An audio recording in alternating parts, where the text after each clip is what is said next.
Welcome to the Gut Feeling podcast. Thank you. We met approximately a year ago. You facilitated a very beautiful retreat.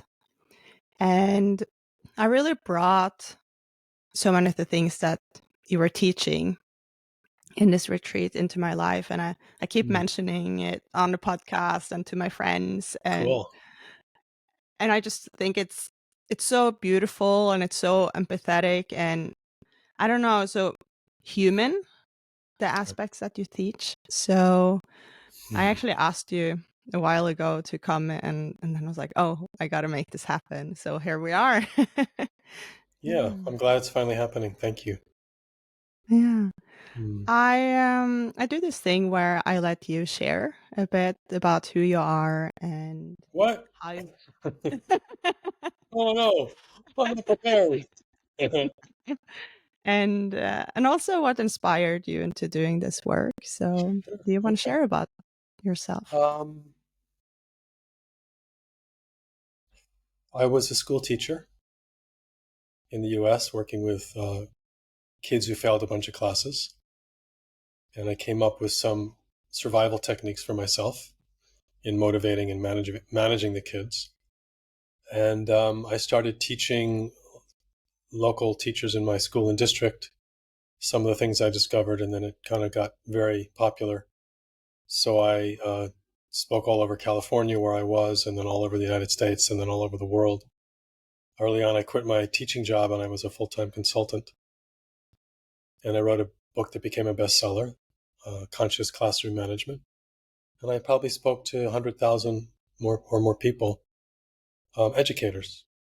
And the whole time I was doing that, I was also teaching workshops for friends, more around personal growth and awakening. And I noticed an overlap that the principles of working with kids are the same principles of working with myself. And I imagine we'll get into that in the interview. So at one point, I just I decided to. I mean, I still have a company that teaches teachers, but I no longer am that involved. It's called Conscious Teaching, and I have 2 full-time trainers, and they're sharing with tens of thousands of teachers every year. And I'm doing this other thing: awakened leadership, authentic relating, things like that are closer to my heart and allow me to be a little more direct. When working with teachers, the word love doesn't really show up in your vocabulary. And I found ways to get around that, but I'm more interested in, how about I say it, like what presence actually is and what it's not, and how we can be kind with ourselves throughout the ups and downs of the human experience. And because of what I offer, a lot of people would self-describe as being in some kind of awakening process. And in my experience, for myself and for most everyone I've spoken to, the awakening process is not a picnic. It's a painful, crazy making. It's like suddenly you're back in middle school and everything's a career moment and you don't know what to do. And so I have found ways to work with people who are in that process that enables a little bit of exhale to happen in their lives as they're finding their way. So that seems to be mostly the niche that I've kind of filled or filling. Yeah. So, I mean, if you ask me this question in 5 minutes, I'll have a completely different answer, but that's kind of how it is. But I think, I look back at what I said, I go, oh, Rick, that was pretty good. So that was pretty good. That's how it goes. Yeah, here we are. Yeah, there's no defines. So yeah, I like that. There's no kind of like one pitch that is trained and always No, said. it's always different. No. And we're whole beings, so that makes it more interesting. Sometimes I'm trying to put myself inside a box, and it's like it never fits. Sometimes, not only am I always trying to put myself in a box, but when I get conscious of it and step out of the box, there's another box. Yeah. So for me, like one of the major shifts in my life is like, I'm no longer trying to be free of patterns. I'm much more interested in exercising the muscle of kind of kindness and curiosity when I discover the patterns. Because there's always going to me, there's always, I mean, maybe there's an end, but I don't know. Maybe, okay, you graduated, you get your lounge chair on the top of the mountain, maybe. But for me, there's a sweetness in welcoming, knowing myself in all the different kind of aspects or avenues, shadows and the light. And so that's much more my interest. Yeah. Yeah, I feel after your retreat, I became more curious about the compassionate part of Yeah. healing, because growth is, like, to me, it was very essential to have a good life. Hmm. But in that, there was also a lot of internal criticism. So Right. bringing in the compassion and just, yeah, curiosity into things. Sure. Well, one of the things that I teach in my retreat is a section called Making Friends with the Noises in Our Heads. Mm. And whenever I talk about this, and like if I'm going to a festival, raise your hand if you have noises. Everybody raises their hand. Everybody's got noises. So how do we befriend them? Mm. So there's there's the what and the how. So Mm. the what is you want to grow and you want to have a good life, and the how is how are you in that process? How are you as things arise? And it's often invisible, but it's often what, if we're not conscious of it, runs us around. So bringing awareness is generally the thing. It's just noticing, noticing, noticing, allowing, and then seeing what the intelligence of the body wants to do with the noticing. So it's very Yeah. simple. It's not always easy. Mm. Yeah, two different things. It's very different. Yeah. Yeah. Yeah, one thing that you brought awareness to in myself is we were on stage, and Oh I've yeah. been sharing this before, but everyone had to come on stage and share what was alive, and that was so powerful to me. And I remember you asking me how that felt, and for the first time, I could see the duality of, like, that I was very excited about it, but at the same time, Yes. I was very scared and nervous.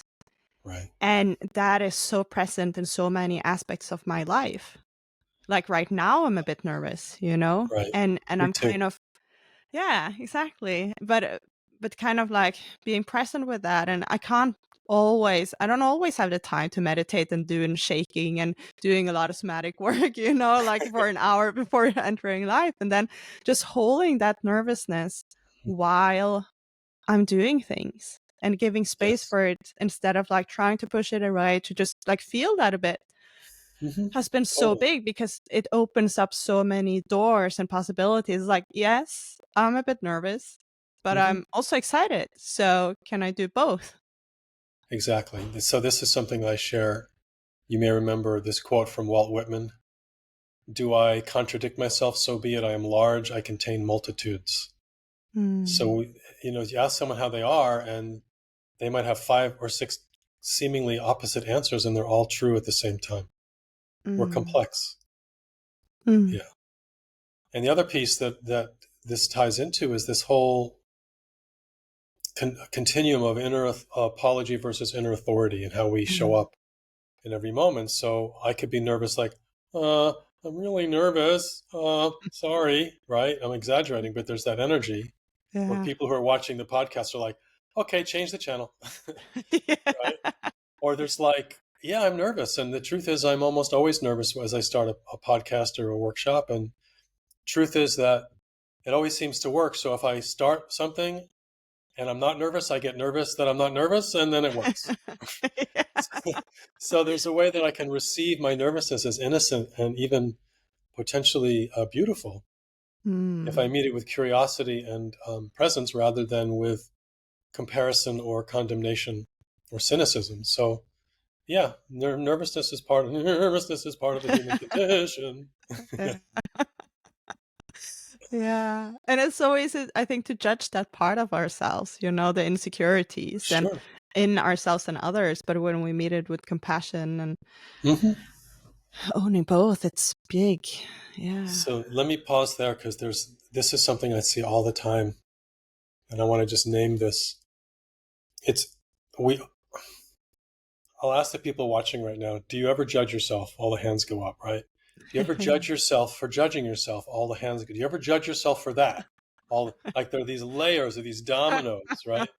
Yeah. So it's not like if I notice that I'm judging, oh wow, I came down with a human experience, right? It's just I'm Mm. being human. And even if I Mm. judge the judge 50 times, there's this thought that basically I'm screwed unless I get back to the original moment.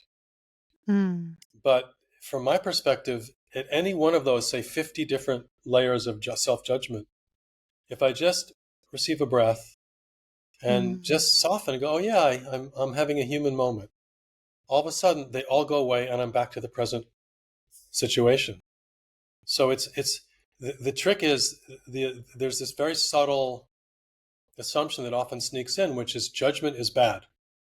Mm. I have to stop judging, and good luck with that. Maybe. I mean, I certainly judge, Mm.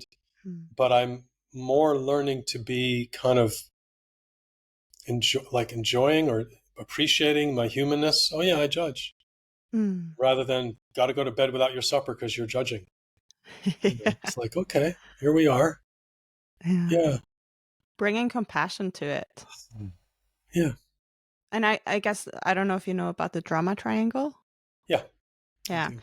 I find it's a bit, with the perpetrator as well. That is, if we see our inner perpetrator and we perpetrate the perpetrator, you know, Exactly, exactly. yeah, it Bad, doesn't help. bad, bad. It's like you're just Yeah. recreating the whole thing. Yeah. So Totally. we kind of have to break the cycle and bring in compassion. Yeah. Right. And for me, like I used to say love ourselves, but I don't really understand what that means. And a lot of people get like lost with that word. Mm. And so I just share like bringing softness or tenderness and breath and kindness to those Mm. parts that are, this is from internal family systems. The parts are all on our same team. They just don't have all the information. So they're doing what they were their best to help us, even if it's not Mm. working. So we treat them with kindness. Thank you for doing your best to support me. And you're Mm. here and I welcome you. And let's see what happens when we welcome you. Like it's just everything can shift. So it's really like analogously bringing water to rock. Like water Mm. always wins. Sometimes it takes a while, Yeah. but there's always that place of softness that's available, even in the hard Yeah. moments. Yeah. Yeah. And with the world at the moment, I don't know how impacted you are, but the news and Yeah, media at this moment, it's brutal. yeah, And I we agree. we really need compassion and softness, because there's so much polarities and us against them, black and white, right and left. True. But how can we meet each other with more compassion in that as well? Well, I mean, I look at the news every day, mostly the Mm. U.S. news, but also the world news. So I'm in the middle of it as an American. And how do we bring compassion? It's very tricky. It's more like we all have all these parts. Like there's a tyrannical part of me, and there's Mm. a tender part of me, and so can I recognize myself, these parts in others, and breathe and be soft with myself, and notice where I get really mad or I get really hostile internally, and then to allow that. It's not to not be mad or hostile, but it's to soften with that. Okay, so I'm mad. I'm mad at what's Mm. happening in the States. I Mm. mean, I am. And I also know that part of what's happening, I believe, is being done deliberately to make me mad. So Mm. it's working in a twisted way. So Yeah. how do I a lot of it is breath. So can we receive a breath together? Yeah,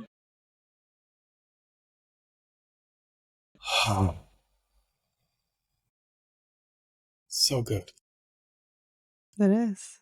Just to regulate the nervous system. It's an interesting phrase, nervous system, as opposed to like kind system or relaxed system. We can have a less nervous system. I never thought about that. Yeah. Huh. Yeah. That's Mm. funny. Yeah, Yeah. Thank you for also bringing up the inner authority, inner apology. sure. That's been really big for me in my life Nice. because as a woman in business, I often, felt that I didn't get through with my voice. And you are quite direct in your workshops, which fits me very well Hmm. because I find that a lot of people cuddle people a bit too much. And you bring so much clarity and focus into what's actually there. And the inner apology, I just realized was big in me. You know, how I Sure. word myself and how I show up. It's kind of like I want this space, but I make myself small, you know? Right. Yeah. Yeah. And it's And, something that I've been bringing into many situations where I kind of like I tell people and also myself, like if I want this space, it's so much in how I show up in my own energy. beautiful. Mm. So there's this example right happening in real time. Mm. You spoke, Mm. and there was a pause, and I didn't say anything, and it's like, oh shit, now what? Right. And what I observed in you was like, okay, there's a pause here, Mm. and what's next? Rather than something's wrong, there's too much silence, like he's not responding. Did I like all of that? Like, and you Mm. just kind of, okay, let's just stay with what's here. Mm. I mean, it's very subtle until you embrace it, and then it's like obvious, like that there's these micro moments. And this is why, I talk about my retreats called Awakened Leadership. And more I'm emphasizing that we are all leaders, whether Mm. we're walking the dog or standing in line at the grocery store or standing in front of 500 people. There's all these micro moments where we can become conscious of, are we slipping into apology or are we standing up? And standing up, it's tricky because it's not mean. It's not standing on someone else to stand up. It's very relaxed. It's almost matter of fact. I call it receiving the charge of being in charge, like welcoming the charge of being in charge. Mm. So I don't know if I used this example last year when you're in the retreat, but so let's say you're eating at a restaurant and the eggs are hard boiled and you wanted them soft and runny, and you would Mm. decide to return the eggs. Well, how many of us have ever returned food at a restaurant and been apologized? Oh, I'm so sorry, and like the waiter could care or the waitress could care. But it's like, Mm. the eggs are a little, and there's this whole thing of like, Mm. I'm making a decision. I'm swimming up against the stream. I am asking for something that's not normal. I want to send the food back, and so there's a mild thing, but there's a lesson in it. And how can we send the food back? I love this restaurant. I come here often, and I always order the same dish. And today the eggs are a little hard. So would you mind? Could we run it back? Like there's a way to do that where it's just we're together. I'm with the wait staff. I'm with myself, and so I'm welcoming the charge of swimming upstream. Mm. And in every moment, even if we're by ourselves, there's all these micro awarenesses that we can touch, where we can become conscious of where am I in inner apology here. Mm. And the magic of that is that we don't generally have to do anything about it. What I'm finding, this is what people are telling me, like people who just took my 2 hour intro to this retreat, 6 months or 12 months later, they say that inner apology, inner authority thing still stays with me. Because Mm. when you bring gentle awareness to a pattern of inner apology, just the gentlest awareness, that awareness opens up the intelligence of the body and things start to shift. Mm. So it's in most cases, nothing needs to be. Sometimes it's like, oh yeah, I should sit on this side of the table because my good ear faces, like that. But a lot of times it's just being conscious. And Mm. then something naturally comes forward that's precious, that's alive, that's Mm. regular, ordinary. Mm. And kind of, I guess, creating our lives and taking up the space that we want to take up instead of apologizing or feeling that we're of a bother. Well, it's very subtle. I agree totally. At the same mm, time, what I don't want people to think is I have to stop apologizing. mm, It's more like it's just noticing, oh wow, I'm apologizing here. Look at that. mm, Versus stop apologizing. It's like, oh yeah, yeah. Like everybody I've ever met from a certain lens is playing small. Everybody. I don't care how mm, big you are in the world, whatever your fame is, there's another threshold. So mm, from one perspective, we are all playing small mm, in our lives. And this can be a problem, or it can just be just an observation. Oh yeah, I could be bigger. I could step up mm, more. As I'm talking to you in this interview, there's ways I could be, I don't know, more vulnerable, more potent, and mm, like all that's happening in my mind, and but it's automatic. It's like, okay, well, here I am doing what I'm doing, and you're doing what you're doing, mm, and it's there's a beauty to that, to allowing what is. Even mm, it's like I taught last year in Angsbaka mm, at the No Mind Festival, and I did this piece on awakened leadership. And at the end, this guy asked a question. I wish I could remember. He said, "So does that mean we're not supposed to want validation?" mm, And I said, "Oh no, no, you're human. Of course you want validation. mm, Everybody wants validation. It's just to notice it. Oh yeah, I want validation. Can you please validate me? Can you appreciate me?" Like that mm, vulnerable, right down the center. That's inner authority. It's not changing the script. It's welcoming what's here, which is we're mm. human, and of course we want to be validated. Yeah. That's all. So it's simple. Yeah, I think, yeah, to me, it has been a lot about being proud of who I am. Nice.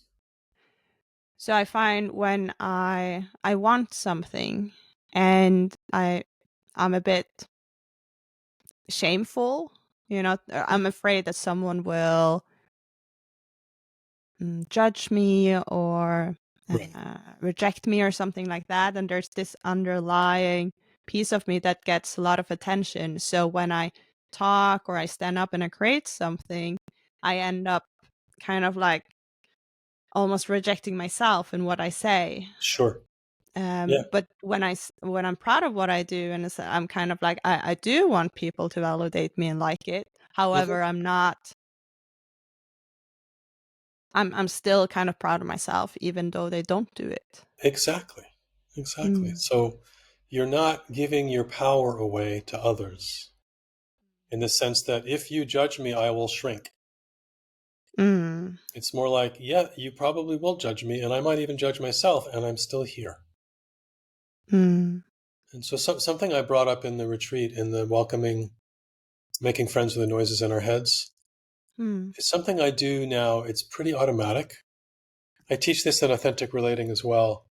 Um, if someone has a judgment of me, or if I have a judgment of myself, or if I'm afraid of a judgment's going to be revealed, like if I stand up, they're going to shame me or whatever it is, something that happens like automatically, I ask myself, if this judgment is true about me, Mm. can I still love myself? If Mm. this, if I'm mean or dumb or bossy or apologetic, if this is true, can I still love myself inside of this? And the answer is always yes, because love is unconditional and Mm. life gives us conditions so we can love them. So, Mm. so the answer is yes. It doesn't mean it happens automatically, but there's this, oh yeah, I can welcome that part. And then it's like, if you're afraid of this one way of approaching it, if you're afraid of falling, go to the bottom and then you can't fall, right? So if I'm afraid of being judged as weak, for example, Mm. let me embrace the weak part of myself. Okay, I am weak. Great. And then nothing can move me off my center because I'm already embracing it. So I'm Yeah. embracing all these possibilities. There are infinite possibilities, and love is unconditional. So there's a lot of room to keep welcoming parts. It doesn't matter if it's true or not. I don't even know what true is, because we contain multitudes, like we contain it all. But I take the charge out of it by welcoming it. Oh yeah, I'm weak. Hi. What's for dinner? Versus I'm weak. And then of course, if I do, I'm weak, I get to love that part. Yeah. So it's not like, Yeah. it's not a contest. It's not it's not the vulnerability Olympics. It's like, okay, here I am, Yeah. half baked, falling short, doing my best. Yeah. Yeah. Yeah. Yeah. That's big, Yeah. especially just like because we're not always gonna manage to show up as we want, and some No. days I sleep very well, and I have a lot of capacity, a lot of mental, emotional, physical energy, Yeah. and other days I don't, and suddenly a challenge shows up. You know. What? You don't? Oh my God. And then it's kind of just being like, okay, but today I'm not on top of things, and this is a Yeah. big challenge, and I'm not showing up how I would on my best day. But Hmm. yeah, Right. And doing that. there's something paradoxical about that in my experience, Mm. which is when I'm having one of those days, when I can welcome, in those moments that I welcome myself having one of those bad days or sleepless nights or whatever, people get very excited because they see a man welcoming himself, and they Yeah. feel it's so weird. It's like my mind is racing. I'm exhausted. All I want to do is, take a nap. And people are like, "You're so present." But I've learned over the years there's a truth to that, because if I'm welcoming the noise in real Mm. time, like, oh, here's the noise moving through, if I'm welcoming it, what you might see is Rick is here. And when my Mm. noise is like, "Wee, wee, wee," but it's like I'm being with the noise and I'm not Yeah. fighting it. I'm just noticing lots of noise today. Yeah. And so there's a presence that can arise. So those bad days, paradoxically can be doorways into Yeah. presence. Because Mm. fortunately, presence is not an experience. Presence is, I don't even know what it is, but it's not, I feel good, so I'm present. It's Mm. just it's showing up with what's here. Yeah. And I live in Ubud, Bali, and I get this constantly from people. Oh, I can't be present with you. I missed breakfast. Or I can't be present with you. I'm having a strong emotional day. Or I can't be Mm. present with you because, and it's like, well, maybe you could be present with yourself in how you feel, and that's all that's needed. Like, yes, you're tired. Great. Let's be tired together. Like, we don't have to be bigger than we are in order. This is the kind of the one of the sources of suffering in the new age, of people comparing themselves to an ideal, falling short, and thinking there's something wrong, rather than noticing, oh yeah, comparison mind coming up. Look at that. Because Mm. we're human. We're gonna compare. We're gonna fall short. Yeah. And how are we in those moments? That's all. Mm. Yeah. Yeah. That's been quite big in my life because I'm trying to build up a business, and in that it's so easy, because of course there are people that inspire me, and of course I look to people that Sure. do things that I want to do because I find inspiration, and these are the people I can learn from. But then comes the days when I start comparing, when suddenly it's like their success becomes my pain, Right. that the scarcity mindset shows up, and I'm kind of like, oh, but someone's already doing this, or oh, they're already there, and I get jealous that they're already there, Totally. Me too. and then that ends up holding me back instead of being like, oh, these people have managed, which means that Right. I can probably as well, but there are days where that's not what's happening. you know Can we go into this for a moment with you? yeah. So it holds you back is the phrase that you used. I'm curious about that. So you're in comparison mind. You're seeing colleagues or people. Maybe they have a better website, or they have more clicks, or they selling out their stuff. I don't, whatever it is. And then it holds you back. I'm curious what is doing the holding? Like, what is that about? And maybe you don't know, and that's fine. I think it's a bit of the scarcity mindset that shows up. There's only so many slices of pie, and there's already 5 of them out, and I've only got 1 left, and there's all the. And also, like, because my Instagram and Facebook and social media, and also it's full of people that I'm inspired by. So in my world, there's so much of this. But then Right. I gotta Surround remind yourself. myself, like, oh, but that's not what most people have in their Instagram and Facebook. But it's definitely the scarcity mindset of, like, there's not space for me. Right. Yeah. And so what I notice in me as you say that, like there's not enough space for you, is I feel a tenderness. Like, yeah, I get it. I mean, I certainly have the same noise in my head, the same thoughts, the same comparative mind. There's so much more I could be doing. And so there's just a feeling of tenderness, and like, it's interesting because, like, as you say that, I find myself feeling closer to you, more connected. Isn't that interesting? Like, just because when you say it, you're with, like in my story, you're with yourself, and you're being present with that pain, and that presence is inviting.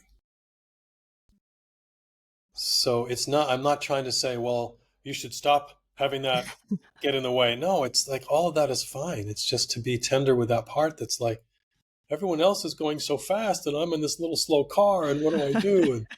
And and there's a beauty in that, because I don't know anybody who at least some of the time doesn't have that noise. Like, everyone's going faster than me, and there's not enough for me.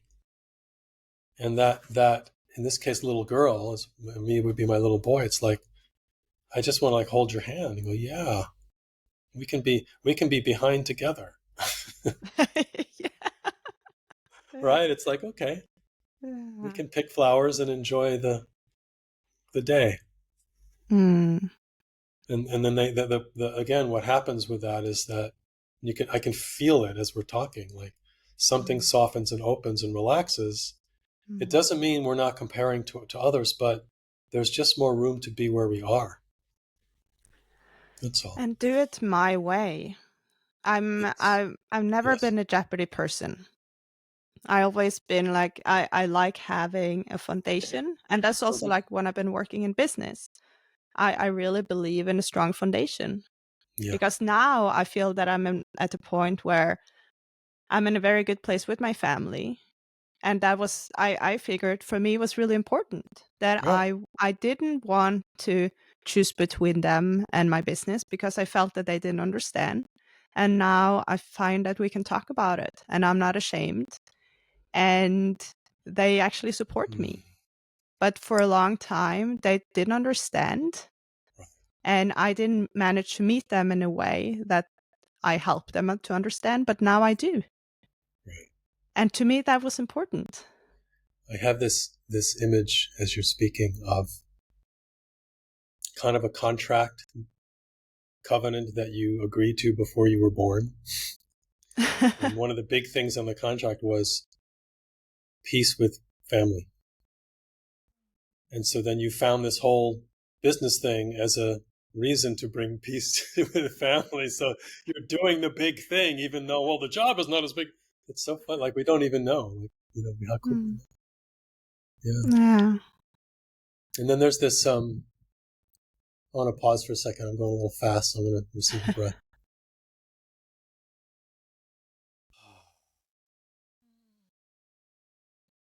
So I haven't confirmed this. I could easily do it on Google or AI, but there's a particular type of bamboo that is grown in China that the farmers plant it and they water it for like 4 years, and they see no growth. They're just watering an empty space. And then in 90 days, it grows 60 feet. Yeah. And what's happening in those 4 years is it's growing down. The roots are going deep, deep, deep, deep. So it's ready to skyrocket. Such a beautiful analogy. Mm. It's like we don't know Mm. how deep your roots are going in the work that you're doing internally, Mm. making peace with family and making peace with whatever shame has been there. And, because as a human, but also as a woman, your standing up involves a whole kind of culture shift, an archetypal or familial history that is moving. And so, yeah, it can seem really slow and maybe be really fast, even though it seems slow. Yeah. Hmm. Yeah, You do there's seem definitely. you do seem very different to me than last year. Yeah. Just more, if I could, Yeah. just more here, more like, mm, more in inner authority. Yeah. Yeah, it's beautiful to witness. Mm. I Thank you. find that that's the biggest shift. Yeah. That I'm more proud of being me, and kind Hmm. of, and I can feel that when I'm meeting my family as well, because I've been really insecure, and in that I'm kind of, when I meet someone with a lot of inner apology, Hmm. then that's what they kind of mirror back to me as well, Right. my insecurity. And then they kind of like, it's so much easier to pick that apart, and it's like, if you're uncertain, like, how should Hmm. I buy this? But now that I own myself Yeah. and I just stand up for myself, then they don't Yeah. question it. And it's beautiful. And there's another kind of gateway, Mm. which is when you are in inner authority and uncertainty at the same time. Yeah. I Yeah. don't know. I don't know. Yeah. This is something that's been building in me. Like I watched a video of myself at the retreat a few years ago, and more than half the questions that were asked, my first answer was, "I don't know." I don't Mm. know. And then something would come through, but it's like Mm. there's an uncertainty that's part of being human. Yeah. There's that image in the Sistine Chapel of Adam and God reaching fingers, but they don't touch. And that Mm. gap is the uncertainty. It's like, so it's very tricky. It's because I Mm. get what you're saying and I agree with it. Like there's definitely more of a relaxed knowing in you that I feel. And it can come across as knowing what you're offering or knowing what you're doing, but it can also come across as welcoming the one who doesn't know. Both can be inner authority. I don't have such a big need of control anymore. I've been very much a control freak, you know? Right. And And that now comes I'm from, kind yeah, that's of, yeah. beautiful. Welcoming your insecurity Mm. allows that to let go, to let grip, to listen. Yeah, I'm insecure. Whatever. Yeah. Yeah. Yeah. I mean, I Yeah. have I've this, been, yeah, I have a blog called Hopelessly Insecure. It's one of my yeah. favorites. It's like, yeah, I am hopelessly insecure. Why not tell the truth? It's like, yeah, there's no hope. I'm always going to be insecure. I'm human. I don't Yeah. care what people think about me. Yeah, I've been so tough my whole life, Yeah. and then suddenly I realized, like, oh, I'm actually not that tough, and letting people into, Yeah. all of those scared parts of me, and just Mhm. being like, oh, this is actually scary, you Yes. know, and Yes. it's not. I'm not saying I'm not gonna do it, Right. because I do. So even though I'm scared, I do things. Yeah. But just that saying, like, "Oh, this is very scary still." Yeah. Yeah, Yeah. And it I'm might not always be. pretending. It might Mm. always be. Yeah. And that's the vulnerability. That's the power, which is ironic. That vulnerability is power because anything else is performance, where we're trying Mm. to impress or get something, and therefore we're basing our sense of self on whether we get it or not. So we're putting our power in the other people. Well, if you like me, then I'm a good person. Mm. But when you're just saying I'm scared and you're feeling scared, like you're immovable, you're actually solidly here. It's ironic. Mm. Yeah. It's the opposite of what we think often.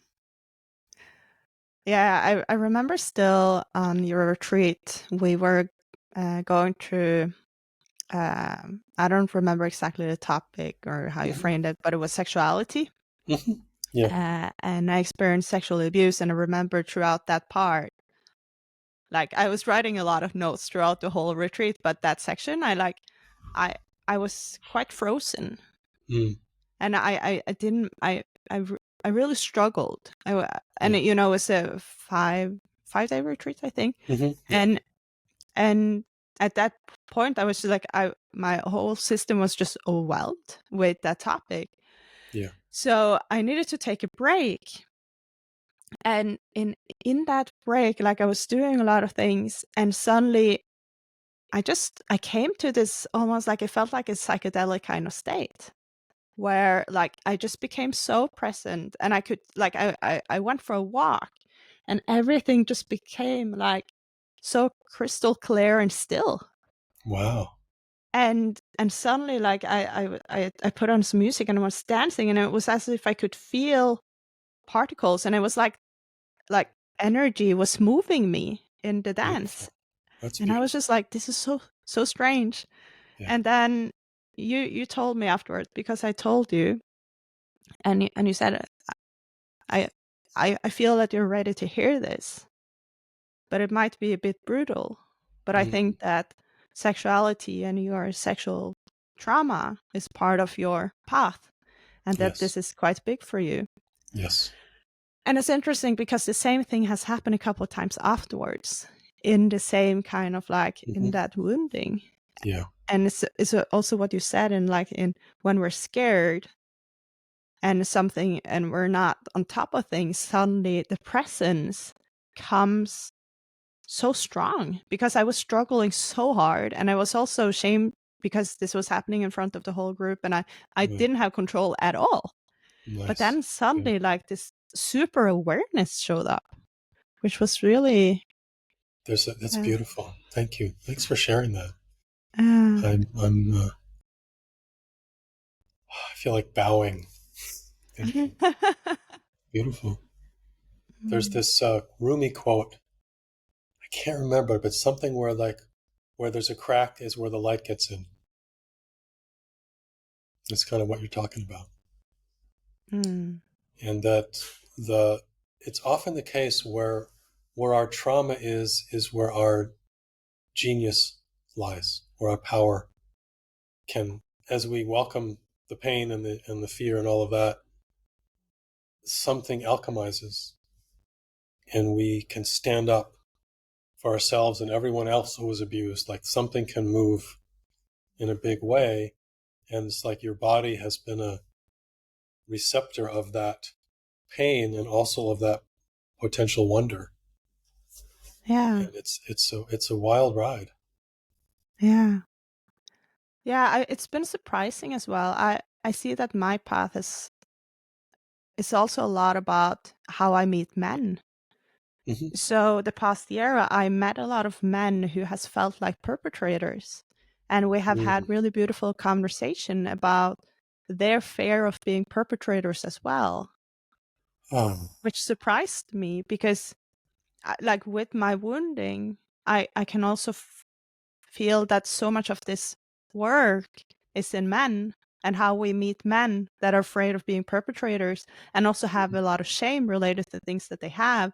And we yes, need to meet them also with compassion, because all of these men that I talked with, you know, I don't see them as bad men right. or evil like Oh, how we would normally see it, but just men that has wounding and maybe misunderstood a situation, was also insecure, you know, that it doesn't come from evil, it comes from being human, but we hurt each other.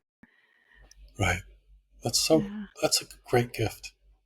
Oh my God. Mm. Thank you. Thank you. Like I don't know a man who doesn't have the fear of perpetratorness.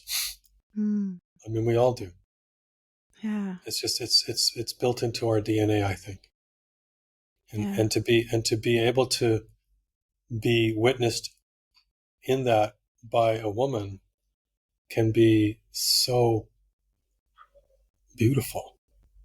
Yeah. It can be transformative. The irony, the fear of it is, oh, if we allow them to express that they have this fear, they're going to get over their fear and they're just going to perpetrate. I know. But it's the opposite. Yeah. It's like if we push it down, it's going Mm. to act out. But if we can welcome all the parts of ourselves, as Mm. I said earlier, like the intelligence of the body finds a way that we have all these parts and we can navigate with grace and kindness as we Mm. welcome them rather than suppress them. Mm. So you being willing to receive men expressing this is gold. It's just gold. Mm. Thank you. I think we definitely need that. Feminism can be so harsh towards men, Yeah. and Okay. and what I find, I had a really interesting experience with a man on a tantra workshop where he was afraid of perpetrating me. There was something about the energy between us. So he had been avoiding me, and at some point we ended up teaming up. And Mm-hmm. he was honest that he was afraid of, he had avoided me because he was afraid of like pushing my boundaries, that there was something there.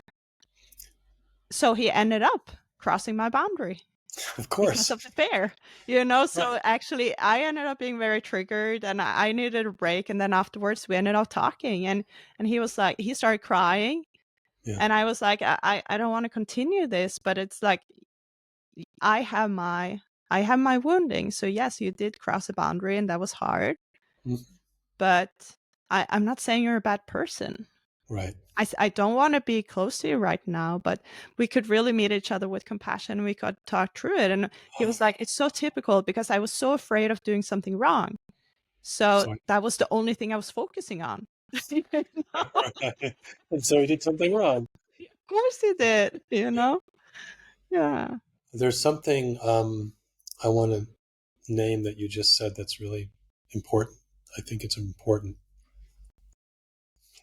You honored yourself and you honored him at the same time. Like, I don't want to continue. I don't want to get like I'm triggered or wounded or whatever.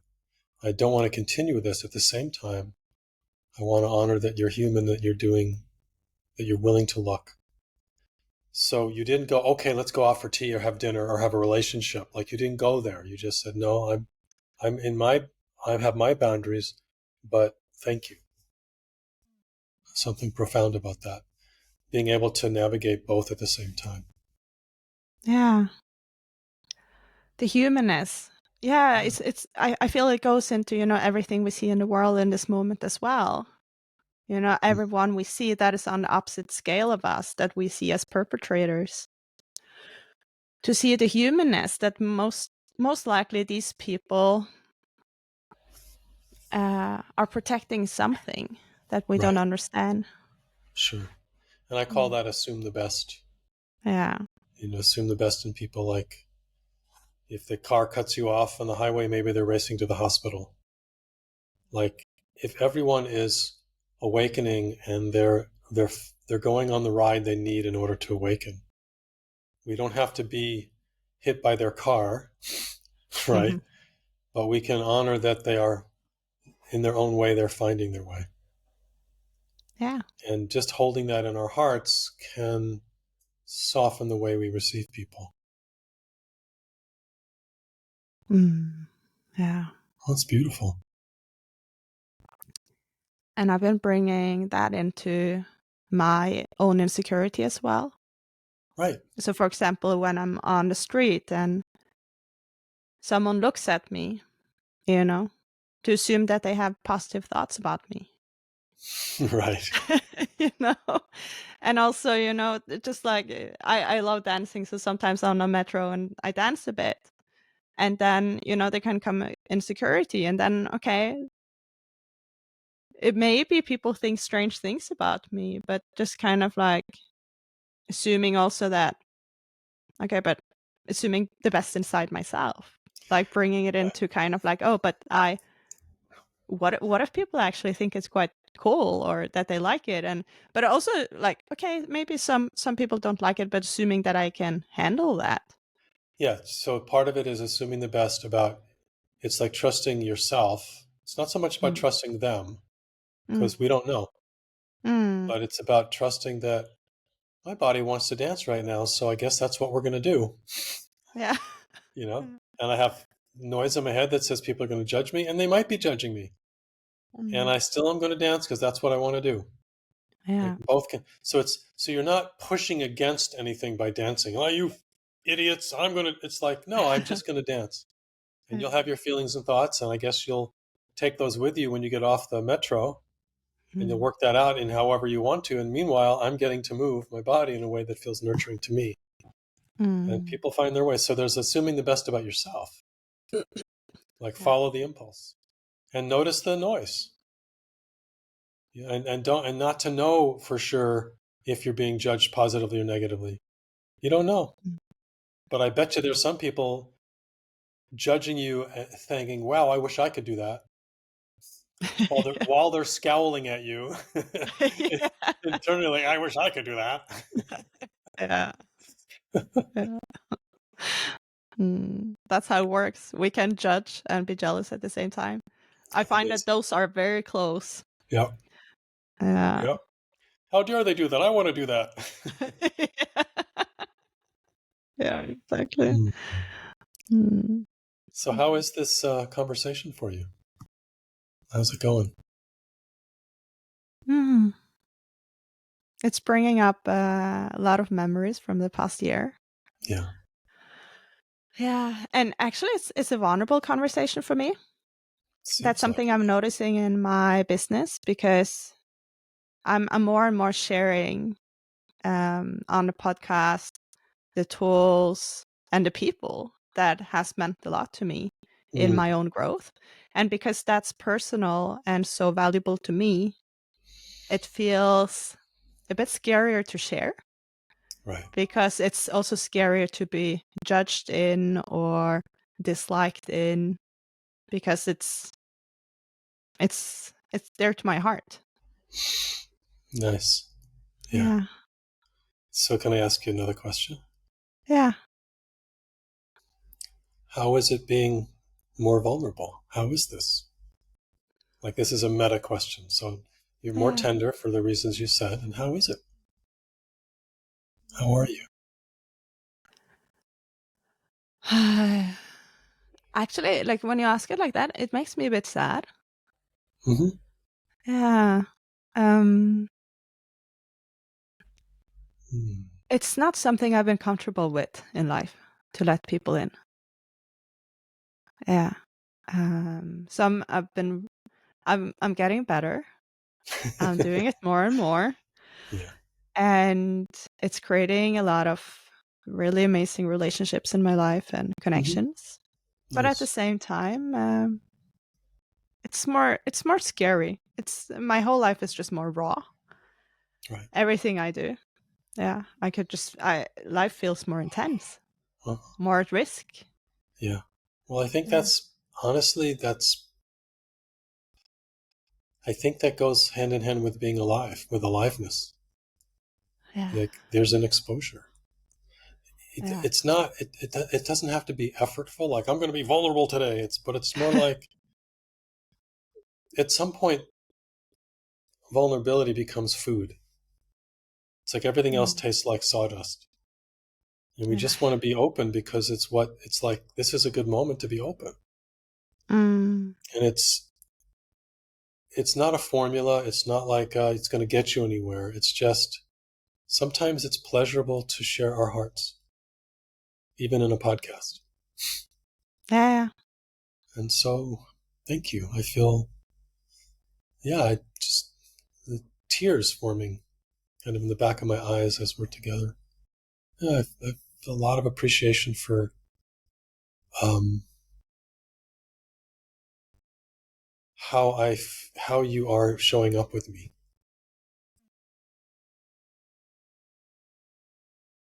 Good Thank you for stuff. sharing. Yeah. Yeah, Yeah. And yeah. that I must say, one of the things that I really admire in you is that you're a white male.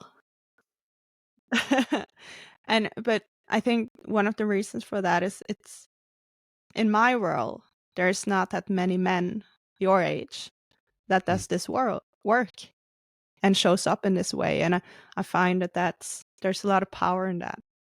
Thank you. Like, of course, there's power in women doing it as well, but I find that there's more stigma in men I think so. doing it. Yeah. It is tricky. It's interesting to me because I'm really very selfish in a certain way. Like I just focus on my own pleasure, and I find it pleasurable to be open. Mm. And so if awakened leadership or authentic relating or any of the things that I teach, if that starts to become mechanical, I will lose interest. Mm.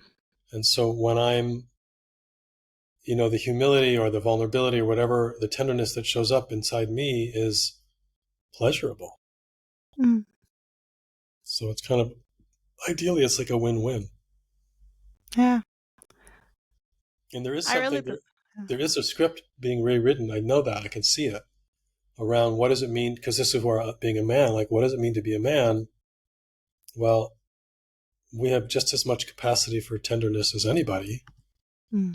And we often miss out on the gift. We think tenderness is weakness, vulnerability is weak, but vulnerability is power. Mm-hmm. That's how we move mountains. Yeah. Yeah. Yeah. And without control, there's so much less effort. I've been using so much control and effort in my life. And once I just let go of that, things just happen in front of me, Yeah, that's beautiful. And I think not that we need to know, but a lot of times for me, when there's sadness, it's when I realize when I've let go of something of control, like, whoa, I was really holding on tight and now I'm not. And there's some sadness around all that effort. Oh, so much effort. So much effort. Yeah. What Yeah. was that uh, Instagram post I did, the first one I did, it said two main thresholds in awakening. Threshold one, when you realize that the steering wheel you're holding is not attached to the car. And threshold number two, you're happy about it. Yeah. Rinse, repeat. It's like this is life. It's like it's meeting every moment with curiosity. Oh, I Yeah. wonder what life has in store for me today. Yeah. What's up here? Yeah. Like this podcast, you invited me, and when you sent, because you just sent it recently again, and I was like an absolute yes, let's do this. And Mm. I don't know why. It's just like, let's do this. It's going to be fun. Yeah. So here we are. Great. Yeah, thank you. I want to mention one thing that's been very big for me, Sure. and it goes into the control part. Okay. And that's the shift that you said between holding space and being space. Letting the space Or hold you. Letting the letting space the hold space. Yeah. And I find that, in facilitation, I really used it for a while, but then also bringing it into life. I've been doing that, especially the past month, because that's much harder you. Yeah. than, in space Yeah. holding or Yes. space holding. Yeah. Right. And just also seeing my friends and my family, whenever I have this need of holding space for someone, then I'm trying to control it and I have some expectation toward the outcome. Yes. But now I'm kind of like more and more leaning into what if I can just trust that everything just unfolds how it's supposed to, and I can just not control this. And it creates a lot of discomfort on my inside because it's not what Sure. I've been doing. Yeah. But it's really relieving because it releases a lot of or I don't know how to formulate it. There's a lot of energy going into that I'm It not. opens up lots of energy because you've been Yeah. spending this energy trying to steer life. And instead, when you let life have the steering wheel, you just kick back for the ride. Yeah. So I'm perceiving that, like, in this hour we spent together, just it's just my story, but the way that you're being with me is more receptive.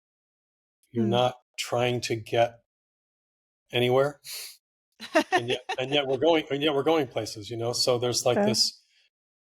It's the back body and letting the space hold you. I teach it and I'm learning it at the same time, and it's showing up in my daily life much more, and it's so much more relaxing.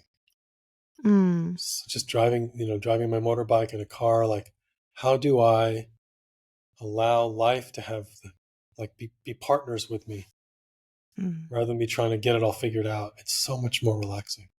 And then yeah. when it's more relaxing, I get more exhausted because I realize how much I've been working. So Yeah. it's like, oh no, exhaustion. No, exhaustion is like, yeah, well, you finally get to rest. So Mm.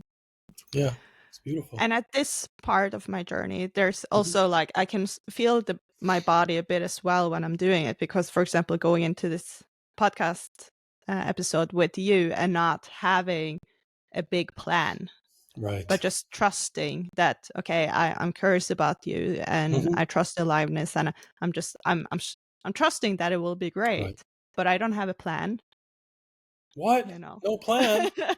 Yeah, but then kind of like also trusting that you will take me serious, Oh yeah. Yeah. because to kind of also not in meeting you that there's still this underlying fear that you will judge me for not having a plan, and that it will seem too unprofessional, or Right. I something like understand. that, and just kind Right. of being like, oh, but actually this feels more authentic to me, having a Right. conversation. Right. If I do judge you, it's positively. And even if you did, I Yeah. kind of Right. have to find my way and trust Exactly. myself. Exactly. This is my style. Yeah. Beautiful. Mm. Thank you. Mm. Yeah. Do you want to add anything before we finish up? I don't know who's going to watch this. I hope you can give them my website and Yeah. direct them to my blog page, things like that. Mm.